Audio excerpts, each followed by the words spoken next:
mám radost, že jste přišli a děkuju za pozvání.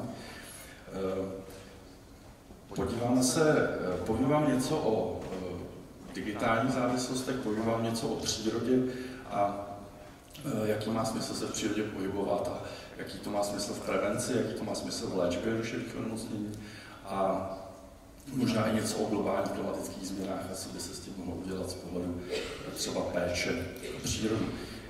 V té anotaci, kterou jste všichni četli, se budu věnovat tím tématům od digitálních technologií až k té přírodě.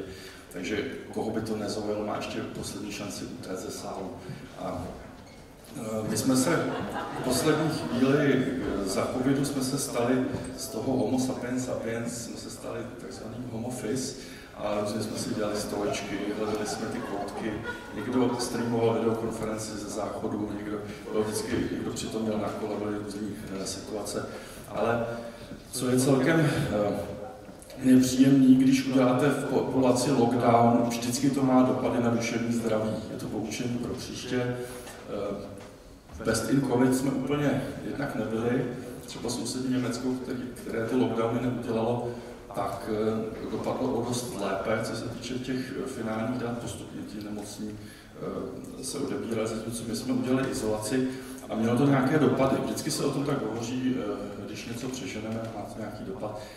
Jeden z těch dopadů je i dopad na duševní zdraví, nejen dospělé, ale i dětské populace. Nedávno vlastně byl dělaný průzkum Národního ústavu pro duševní zdraví, který ukázal, že 40% deváťáků tady vykazuje známky střední až těžké deprese a ta střední deprese to už je něco, co my jako psychiatři třeba často i medikujeme. To už není něco, na čím bychom mávli rukou, ta mírná deprese, tam postačuje psychoterapie, ale na tu střední a těžkou tam už jsme měli to nepodceňovat, může to skončit jinak vlastně špatně pro ty děti a 30% má úzkost.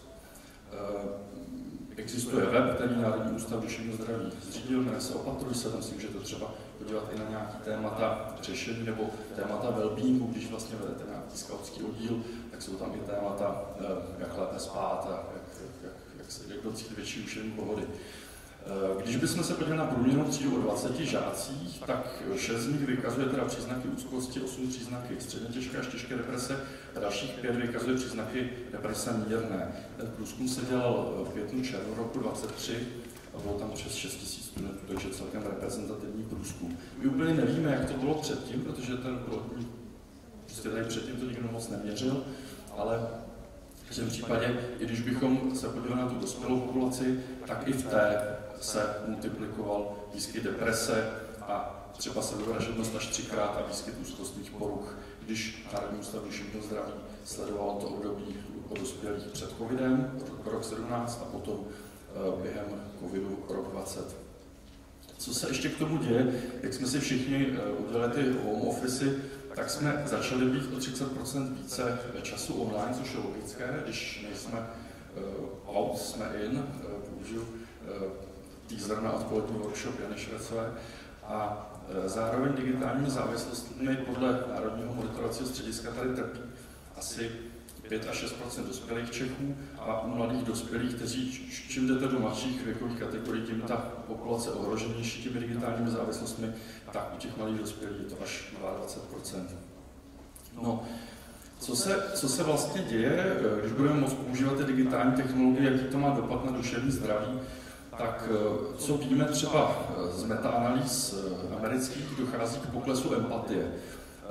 Empatie negativně koreluje s narcizací. Když budeme hodně narcistní, budeme mít málo empatie. Třeba v americké populaci je to na některých prezidentech vidět a ta empatie je něco, co je ale hrozně důležité zase pro vztahy, pro schopnost kooperovat v týmu a to nám v té populaci po roce 2000 začne strmě klesat. To byl průzkum dělaný na vysokoškolácích a poměrně hezky designovaný a zároveň tam jakoby klesá schopnost těch studentů, že si věří, že budou schopni ovlivnit perspektivu svoji, nebo že věří v dobrou budoucnost a že budou schopni aktivně měnit. Takže to je taky takový faktor, který tam sledujeme. Mění se pozornost, mění se nespokojenost, mění se agresivita. Vlastně s tím, jak více budeme hrát videohry, budeme se méně bát bolesti a častěji můžeme i spáchat sebevraždu. Zase na to máme studie, nebo případně způsobit někomu dalšímu nějakou potíž. O té narcizaci už jsem mluvil a je tam i depresivní vlastně tendence. Víme, že adolescenti, kteří tráví s těmi online technologiemi 3 hodiny a více, mají větší sebevražednost o 34% proti studentům, kteří užívají 2 hodiny a méně, což to doporučení většinou. A to máme zase studii z roku 18 ze Spojených států. Objevují se nové úzkosti, jako je nomofobie, nebo strach, že se nám vybije telefon, dříve to byl strach, že nám dojde kredit, když máme všichni neomezené tarify, už nejsme omezováni, jsme omezováni spíš baterkou, nebo ještě v některých částech třeba přírody dostupností signálu. Máme děti, které nechtějí jet na školu v přírodě, když tam třeba není Wi-Fi, protože tam je prostě problém. Nebo často, když je tam zakázaný telefon, tak se vemou druhý tajný, takže to jsou takové věci, co se dějou. A zároveň, kromě té nomofobie, vidíme zase fenomén ze sociálních sítí fear of missing out, že vlastně máme strach, že něco prošvihneme, že někde nebudeme, že jsme něco promeškali. Všechno už se dneska radši streamuje, aby to bylo, aby jsme byli 24/7 online. A ono to má třeba dopad i na spánek, a ono to má dopad i na naší paměť. Jakmile si ty věci nebudeme zapisovat do paměti, používáme externí paměť jako Google, tak se stává to, že ta paměť se netrénuje a zakrní. My to víme z atletiky, když je potřeba něco dobře zaběhnout, je potřeba trénovat, ale víme to i z těch kognitivních věd, že když vlastně člověk, který umí 3 světové jazyky, tak se s nás naučí 4. světový jazyk, než ten, který umí 1. To znamená, ta paměť se dá krásně vytrénovat. A když ji nebudeme trénovat, můžeme dospět do digitální demence, jako to mluví Manfred Spitzer, neuropsychiatr z UMu.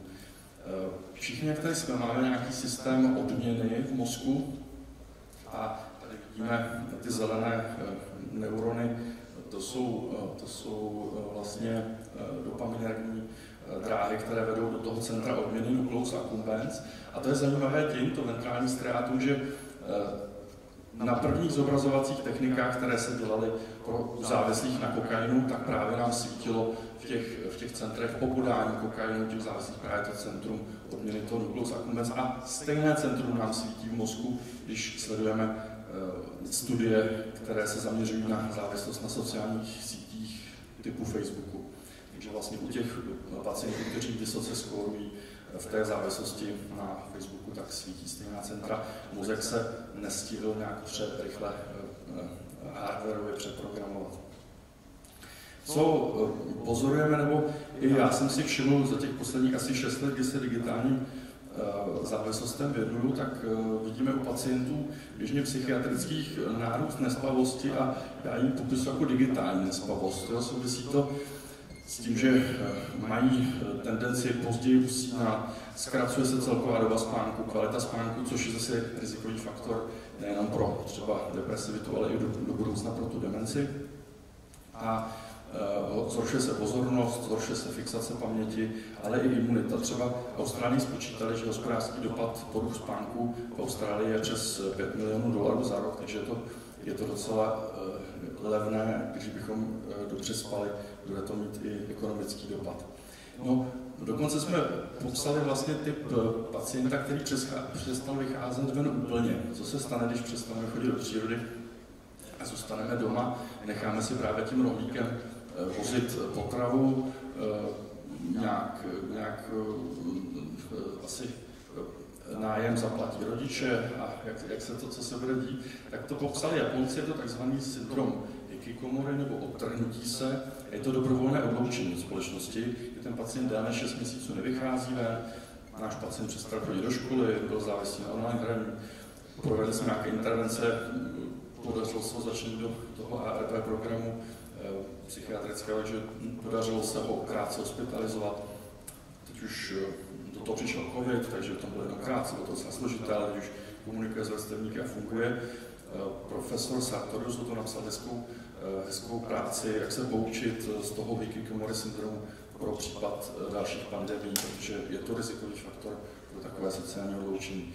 No a teď se dostávám do té druhé půlky, kde budu hovořit, co to je vlastně odvaha. Nebo já jsem se zamýšlel nad tím, co jako psychiatr nebo člověk, který se pohybuje v neuropsychiatrii, k tomu můžu říct, tak odvaha. My jsme vlastně po roce 2000 v té psychiatrii máme novou klasifikaci pro osobnosti, takzvanou popsanou Cloningerem, a tam máme několik os, na kterých se pohybujeme. Jedna z těch os je hledání nového, novelty seeking, která právě souvisí s dopaminem, s tím neurotransmitterem, který jsme si tam ukazovali, a buď toho zaměstnáme sexem, drogami, nebo rock'n'rollem, nebo třeba pobytem v přírodě, nebo přednáškami, nebo kinem, to je jedno, ale vždycky je to ten dopamin je takový určující pro něco, co nás potom bude bavit. Další osa je vyhýbání se nepříjemnému. To souvisí s GABA systémem a se serotoninem. Máme tendenci zůstávat v těch jeskyních, jako to měl ten pacient s tím Hikikomori syndromem. A pak je to nějaký systém závislosti na odměně a persistence. Ta persistence a to novelty seeking mi dává smysl k té definici té odvahy. Je to ta persistence, přestože je mi něco nepříjemného, tak jdu do nějakých rizik a zůstávám v tom. A to zase ovlivňují dráhy glutamátu a serotoninu. O čem se ještě hodně hovoří, je téma rezilience, to znamená zvyšování psychické odolnosti populace, a ta rezilience jako by nám klesala. Tak je popsaný syndrom neboj si, to znamená, ten, kdo se úplně nebojí, tak to taky není zase úplně zdrávo, abychom to jenom neadorovali do nekonečna, tak ten syndrom neboj si je u Urbachův-Víteho syndrom, je tam metabolická porucha, takový pacient se jako nějak nebojí, má chraptivý hlas, okolo očí různé hrbolky, spoustu jizev po různých úrazech a on vlastně nevnímá pocit strachu, projde přechodem pro chodce a vlastně se to musí kognitivně naučit, co mu hrozí, nevnímá pocit strachu a souvisí to s tím, že má vlastně kalcifikované struktury v mozku, které nám ten strach trochu v mozku vytváří, což jsou amygdaly. Tak, co s tím? Já jsem, abych jenom neházel na ty digitální věci nebo digitální technologie špínu, tak jsem použil ChatGPT-4 a pro vás jsem nechal sestrojit na dnešní den haiku a sestavil docela hezký haiku. V tom týmu těch programátorů byla Japonka, takže vidět, že asi naprogramovala hezky, ale jako haiku je to pěkný. A teď už se budu věnovat nějak přírodě a co nám to může přinést. Tady to je jezdírko, které jsme v kliniky adiktologie v kulináři vybudovali společně s pacienty, protože máme teď zahradnici, která v botanické zahradě má na starost mokřadní rostliny, takže to máme i takový vodní prvek. A je to vždycky výhoda spolupracovat mezi oborově, protože se můžeme vzájemně obohatit. No a teď si kladu nějaké otázky, jestli zahradní terapie může pomoct v komplexním přístupu k léčbě duševních nemocných. Myslím, že jo, a v učebnicích psychiatrie o tom nemáme většinou ani odstavec, nebo těch starších učebnic, dneska se o tom hodně mluví. A existuje v publikacích popsaný efekt na náladu, koncentraci, impulzivitu, spánek, pro sociální chování nebo odpovědnost, tak ukážu vám, že jo. A co řadíme pod širší pojem green care, nebo zelená péče, a proč patří k reformě moderní péče o duši. Tak poprosím vás zelené kartičky, jestli byste si mohli připravit pro vás drobnou interakci. A jestli byste mohli zvednout zelenou kartičku, kdo jste psycholog, máme tu psychologa nemáme, máme pedagogy, máme tady hodně pedagogů, takže vítejte, ano. Máme tu terapeuty, máme, takže taky, vítejte. Máme tu sociology. Ano. Takže 2 jsem napočítal. Máme tu botaniky. Máme botanika? Jo, je tam, ano. Takže ano, díky. Máme novináře. Máme zahradní terapeuty. Nemáme. Ty jsou vzácní v Čechách. Studenty máme. Studenti, ano. Dejte. A další profese možná ještě. Já jsem to spoustu ještě nevyjmenoval. to je šance do kuloáru se pak zeptat, kdo tu ještě je. K té zahradní terapii máme k tomu spoustu empirických dat, to znamená, víme, že to funguje, u velkých klášterů jsme to používali, víme, že to funguje v psychiatrii, u velkých psychiatrických center jsme to stavili, nevěděli jsme toho tolik o neurovědách, ale dělali jsme to empiricky. A na druhou stranu dostali jsme se do situace, kdy všechno musíme dokazovat metaanalýzami, ale ty metaanalýzy vznikly až s rozvojem psychofarmakologie v 50. letech v psychiatrii. A jak jednou vtipně glosoval profesor Cyril Heschel, taky používáme padáky a netestovali jsme v randomizovaných studiích, jestli budou fungovat. Takže je to něco, co vlastně jsme si zvykli dokazovat metaanalýzami. A my teda ukážu potom tu metaanalýzu, ale jako víme to jako lidstvo celkem dlouho, že to zeleně pomáhá a že nás klidňuje. Benjamin Rush byl psychiatr, který už 1768 napsal o tom, že hýbání v zemi je lék. Šimsovo sanatorium, které se objevuje v krvavém románu, mělo kolem sebe krásnou zahradu, teď je tam kojenecký ústav, nebo tu první psychoterapeutický vlastně soukromá klinika v Praze. My jsme se sekcí mladých psychiatrů taky sázeli stromy, všechno 15 let. A proč je to asi zajímavé? Lidé se stěhují do měst, v roce 1800 žilo jenom 3% lidí ve městech, teď je předpoklad asi 68% na rok 2050 podle OSN. A zároveň se mění ten rádius, kam děti dochází v tom městě. Většina současných dětí nezná ani jména sousedních ulic, ti pradědečkové chodili běžně, třeba to zase dělali Britové studii v Londýně, chodili třeba běžně až 10 kilometrů do okolí toho místa bydliště a s každou generací se ten kruh zmenšuje. Takže pohyb po městě je slabší. Co nám to může nabídnout, nebo co ta green care, hodně definovaná třeba v Rakousku nebo v Anglii, co přináší. Jsou tam přírodní hřiště, městské komunitní zahrady, pedagogika a terapie na farmě, green exercise, pohyb v přírodě, možná něco, co docent Skála dělal s pacienty zcela automaticky v Apolináři a můžeme se tomu různým způsobem věnovat. Kolegové ze Švýcarska z Curychu spočítali, že nejlevnější cesta, jak bojovat s klimatickou změnou, je sázet stromy. Nic levnějšího asi nevypočítáte. Byť jich je poměrně hodně, ale vytipovali i území, kde by to šlo realizovat a je to jedna z nejlevnějších cest, jak se s tím poprat. Co se týče studia, teprve v roce 12 byl lidí otevřen magisterský studijní program Green Care, u nás to třeba nabízí jako Centrum Lipka nebo Chaloupky. Můžeme se i s pacienty zkusit nebo pokusit o nějaký lentár, nebo i vy jako skauti třeba někteří. Tady takhle se s tím popral Ivan Kafka, takhle udělal lesní koberec pro náhodného houpaře, nechtěl by být náhodný houpař, tak tam prochází, to je docela vlastně vtipné, ale i děsivé. Jeden z těch největších asi českých land artů provedla skupina Stohoven v poli Agrofertu, kde bylo to na Mezinárodní den biodiverzity a zároveň výroční hry Pac-Man. A protože to jednoho člena máme, tím toho zdravím, tak jsem si to sem dovolil dát. Zároveň máme tendenci dětská hřiště zalít pryží drcenými pneumatikami. Kromě toho, že to je zdroj mikroplastů a Evropská unie to na podzim minulého roku vlastně zakázala a do 8 let se ty hřiště budou muset vykopat, takový je standard, tak Američané si kdysi spočítali, že je mnohonásobně, asi trojnásobně dražší to umělé hřiště než obyčejný trávník, ale i dochází k přehřívání dětí a k větším úrazům a není to opravdu udržitelné. Co se týče dobrodružné hry ve městě, kolegyně architektky se tomu věnovaly loni na podzim dobrodružné hře ve městě pod architekturou dětem.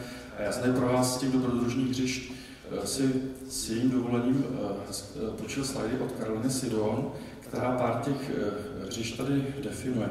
Jeden z prvních architektů, Karl Sørensen, dánský architekt, který tvrdí, že dětské hřiště jsou nejdůležitější formou veřejné výstavby ve městě a že to určuje úroveň architektury, tak si všiml, že udělal skvělé hřiště, ale moc si na něm děti nehrály a děti si hrály na skládce za ním, přenášeli různé materiály, konstruovali.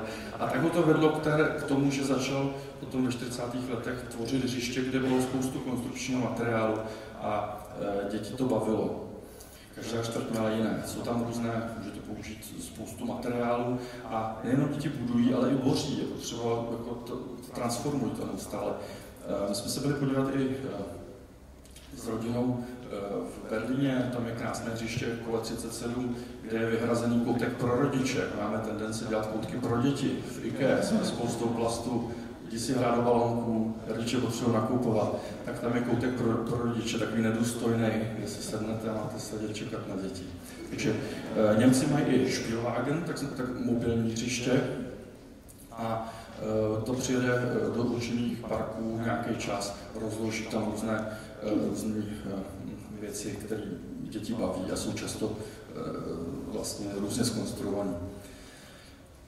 Víme, že dětem s ADHD pomáhá procházka parkem, víme, že pohyb v zeleně snižuje hladinu kortizolu, sklidňuje mozek. Víme, že čas strávený v přírodě pomáhá zlepšit fyzické a psychické zdraví, i když jedním z nejsilnějších prediktorů, jestli budete zdraví, je vzdělání pořád. Ve městě asi 40% větší šance onemocnit poruchou nálady.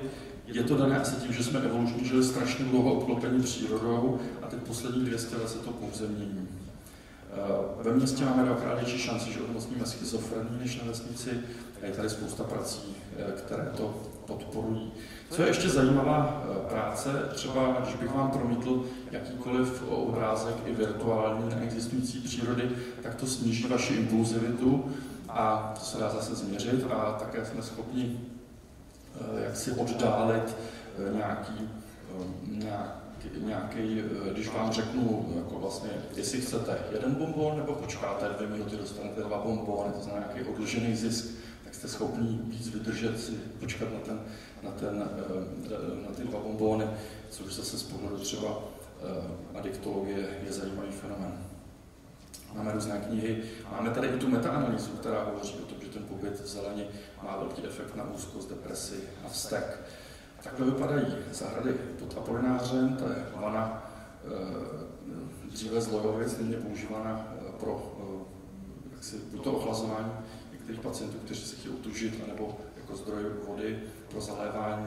A my jsme vlastně 2018 vytvořili nějaký první vyvýšený záhony, chodíme s pacienty ven, sázíme stromy a sázeli jsme strom Svobody k 70 letému výročí založení Apolináře. A to jezírko v roce 20 jsme udělali vlastně ambulanci venku, já jsem zavolal nemocniční hygienu, jsme to schválili, tak mi to schválili, takhle vypadala psychiatrická ambulance za covidu. Chodíme s pacienty třeba do botanických zahrad a zajímáme se i o udržitelnost, to znamená nějaké výsadby pro suché stanoviště a nechali jsme vlastně zahradu certifikovat jako první nemocniční pražská přírodní zahrada. Takže s přírodou nebojujeme, ale snažíme se ji naopak používat jako spojence. Andreas Nippel je zahradní terapeut z Německa a poslal mi pár slajdů, jak třeba oni používají některé zahrady nebo prvky pro pacienty, kteří jsou třeba na kolečkových křeslech a mají vyvýšené záhony. Tak to je velkým vzorem i pro českou neurologii a mohlo by to být v řadě klinik to okolí hezčí. Takhle to je okolí jejich klinik. A takhle šťastný můžeme pak jednou v zeleně být. A použiju přímo poslední minutu zase vaše zelené kartičky, jestli byste byli tak hodní a hlasovali. Kdo máte zahrádku, jestli byste zvedli zelenou kartičku? No tak to je. Takže tady nebudou zahrádkáři, jsou tady. Kdo máte truhlík na balkóně? Tak taky, tam ano. Kdo máte květiny doma? Kdo používáte květiny? Tak hodně. Květiny v práci máte? Taky, tak to je hezký. A chodíte denně do přírody ven? Kdo chodíte? Skvělý. Tak tady je trochu evidence, že to děláte dobře. A děkuju moc za pozornost a v rámci posledních pár vteřin bych rád věnoval knížku, která se věnuje strachu Neboj, neboj, Aleši Pokornému. A je to knížka, která už je vyprodaná, je vzácná. Napsal ji Mládka Resková a ilustroval Lukáš Urbánek a je přeložena asi do 10 jazyků. A ten řev Neboj, neboj ve tmě svítí, on se nám nasvítí, on noci se rozsvítí. Já jsem dělal odbornou korekturu a byla to moc hezká práce, takže vám ji tímto věnuju a děkuji za to.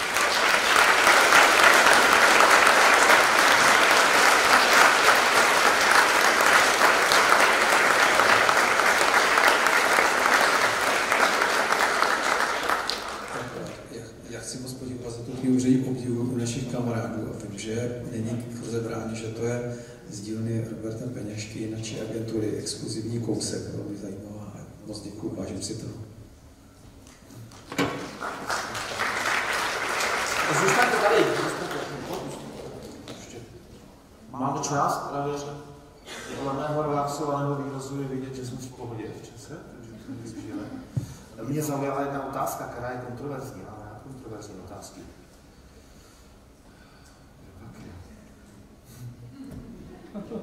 A popisovali jsme tady zásah do mladé populace. A otázka zní, není to u teenagerů trochu otázka módy? Mít antidepresiva je přece in. Jako jo i ne. Víme třeba, že ženy jsou si více ochotné a schopné říct si o pomoc.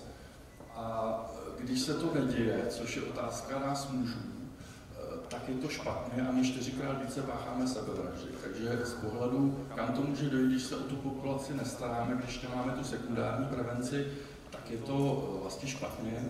A trochu bych s tím souhlasil, že některé diagnózy i v té dětské psychiatrii jsou více skloňované. Na druhou stranu já si to nemyslím, že by to bylo úplně vždycky špatně a je otázkou toho dětského psychiatra, který teda máme snažit málo jako Šafránu, ale aby dobře diagnostikoval. Některé poruchy, jak jsem tam uváděl, třeba poruchy pozornosti, mohou souviset s tím, že ty děti večer předtím jsou online, nespí a v důsledku toho, když jdou druhý den na ten test, tak naskorují špatný skore pozornosti. Takže část toho je na tom dobrém oku klinického psychiatra, aby to zhodnotil a proto používáme třeba různé klinické škály i na tu intenzitu té deprese, aby někdo nepřišel s tím, tak mám dneska depku, jo, tak to je, takhle to většinou nechodí a ten, kdo řekne o sobě, že má dneska depku, tak ji většinou nemá a je to taková spíš jako rozlada, která trvá řádově hodiny, ale klasická deprese trvá 14 dní a více, takže není to tak úplně jako... Ale nechtěl bych to bagatelizovat, myslím si, že to je dobře o tom s dětmi mluvit a že by bylo fajn zatraktivnit dětskou psychiatrii, aby jsme měli více kolegů, více diagnostických kapacit třeba. Bylo by to fajn. Díky. Jo? Díky.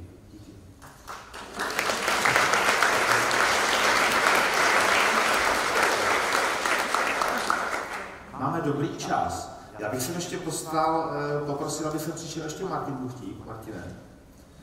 A protože máme 10 minut, tak bychom mohli využít to, že můžeme trošku vydojit hosty. Tak já bych teď těch 10 minut otevřel, jak se s tím poradíme, já bych těch 10 minut otevřel. Kdo chce položit otázku, pušte mikrofon někam a můžete položit otázku na kohokoliv tady z kolegů.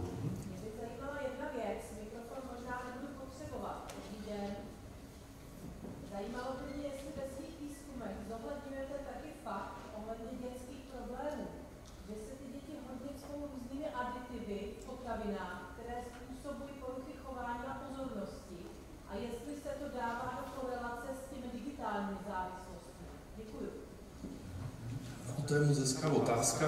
Myslím, že na to studii nikdo moc nedělá, ale vždycky, když děti chtěli nějakou, myslím, že to byly ty růžový limonády, které to na sobě měly, že může způsobit, zhoršit poruchu pozornosti a je to tam jako popsané jako varování. Myslím si, že to nikdo u těch dětí netestoval, ale co třeba pozorujeme u dětí, které užívají víc digitální technologie, jsou více ovlivnění reklamou a více ovlivněny reklamou a ta je často na energetické nápoje, které obsahují kofein, taurin a stimulační látky, které pro dětskou psychiku nejsou tak úplně ideální ve velkém množství, takže tam si myslím, že bych čekal větší dopad. Děti třeba i užívají preparáty, kde je řádově třeba 5 až 10 násobek v obsahu kofeinu, než je běžné kávě. Ta káva obsahuje 150 až 200 mg kofeinu a my se můžeme dostat k drinku, který obsahuje třeba 1000, takže to jsou pro mě věci, které jsou ještě k debatě a rozhodně to s nějakou těkavostí může, nebo nepozorností dětí může souviset, ale kolik z nich zase předtím večer si dá nějakou růžovou limonádu, nikdo to podle mě neměřil, nemáme. A zase stanovit třeba z moči toxikologicky, bylo by to strašně náročné, vlastně ta analýza moči jsou to řádově třeba 10 000 a není to vlastně v těch studiích použitelné úplně. Ale hezký téma, děkuji. Tak, další otázka, tak třeba tady.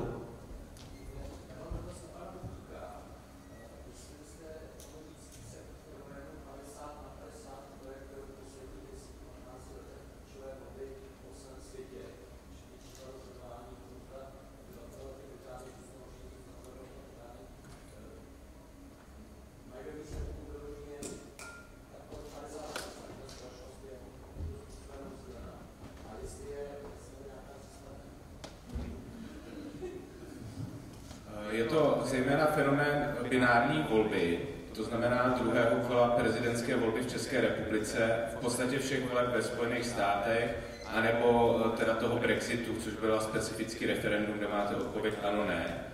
Většina česká společnost podle našich výzkumů není polarizovaná na dvě strany. Za prvý je spíš jako fragmentizovaná, rozbitá na střípky. Představte si to jako takový kry na českém rybníce, jak takhle jako plavou, rozpouští se, někde se spojí a takhle si plavou dál.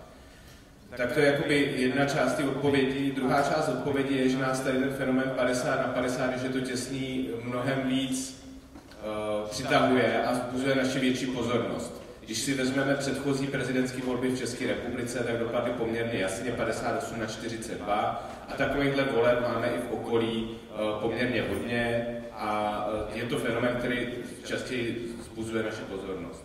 Nicméně tady ty specifické situace, kdy to vychází 50/50, jsou daný částečně tím, že vy vlastně děláte jakoby velmi propracovaný marketing a politickou komunikaci. A to tak, že vlastně běžná politická strana nekomunikuje k celé veřejnosti. Ona komunikuje ke svým potenciálním voličům. Což v českém případě, když máte stranu, která potřebuje získat 5% lidí, kteří přijdou k volbám, tak to znamená třeba 3% dospělé populace. Čili váš potenciál, nebo to, koho chcete oslovit, je třeba 10% populace. A to děláte i když jste v opozici, i když jste ve vládě. A třeba v Americe, když jsem se bavil se strategama, který připravují americké volby, tak oni vlastně říkají, no, nás už dneska vlastně většina států nezajímá, protože to je jakoby ložený, tak tam jedeme nějakou business as usual, to dělají ty, kteří začínají. A zajímá nás prostě nějaký jako třeba Nevada nebo Filadelfie, ale to už taky nás nezajímá. My jsme jako matematicky zjistili, že nás zajímají velmi specifické okrsky ve Filadelfii. Takže my vlastně v Americe, teď to karikuju teda a přeháním, ale v extrémním případě vlastně tím volebním systémem, který tam je, tak vlastně se rozhoduje, který je vynikající, když jste v 18. nebo 19. století a potřebujete, aby ti volitelé dali do Washingtonu a stihli žně, nebo jako to stihli, než napadne sníh, to je vynikající. Jo? Můžeme se bavit o tom, jestli to má nějaké další výhody v 21. století. Ale tohle je ten jakoby hlavní fenomén, že my vlastně bojujeme jenom o toho nerozhodnutého voliče a ještě je to jako hodně emotivní. A vlastně spousta těch, pak je jako, jestli jste chodil někdy do skautského oddílu, tak víte, že jsou dvě možnosti, jak vyhrát v hruše. Buď to být nejlepší, což je dost náročný, nebo si dobře poslechnout pravidla a ty potom tak trochu jako občurat. No. A být morálně indiferentní vám rozvazuje ruce k tomu, jako občurávat ty pravidla, které ta společnost má. Takže tak.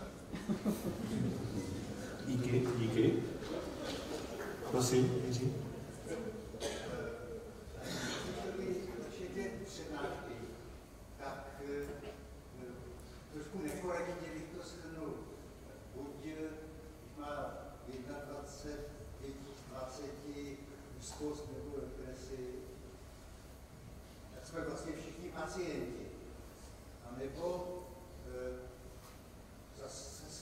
předcházející přednášku, jsou všichni pacienti.